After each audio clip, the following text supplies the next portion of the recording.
এই ফাতেমা, তুমি তো জামা কাপড়ে এখানে মেলা বসাই দিয়েছ। হ্যাঁ, কি করবো, দেশ থেকে আসছি। এখন তো সব জামা কাপড় ধোয়া লাগে, বিছনা খাতা সব ধোয়া লাগছে, আজকে ধুইলাম। এখন গুছাইতে আছি। ভালো লাগে না দেশ থেকে আসলে। আর যাইতে তো যাই, খুব আনন্দের সাথে যাই, আসার সময় অনেক খারাপ লাগে। তো অনেক কষ্ট হয়েছে না, তাই না? এইগুলো হয়েছে না, এতগুলো কষ্ট তো হয়েছে, ধুইছো। তার থেকে বেশি খারাপ লাগে দেশের সবার জন্য। যাইয়া প্রথম প্রথম কিছুদিন অনেক আনন্দ করি, পরে আসার সময় তো সবার মন খারাপ হয়ে যায়। এটা আর হ- আসতে মন চায় না। এটা হবে, এটাই স্বাভাবিক। কারণ আবার আসলে পর যে কত কাজ বাসায়, যা কারণ দেশের মাটিতে গেলে কারোরই আসতে মন চায় না, বুঝছো? ভালো লাগে না এখন। দেশ থেকে এসে তো কাজ করতে করতে জীবন শেষ।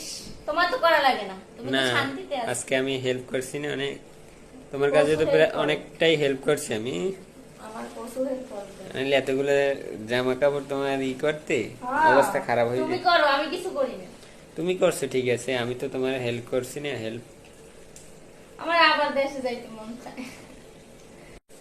আবার দেশে যাইতে মন চায়, দিয়ে আসো। আমার ভালো লাগে আবার না। একটা বছর পরে আবার দেশে যাবো, না, কে তার আগে না।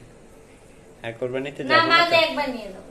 হুম, আর যাওয়া হবে না। বিগত একটা বছর পরে আবার দেশে যাইতে পারে। না। আর যদি কোনো আপদ বিপদ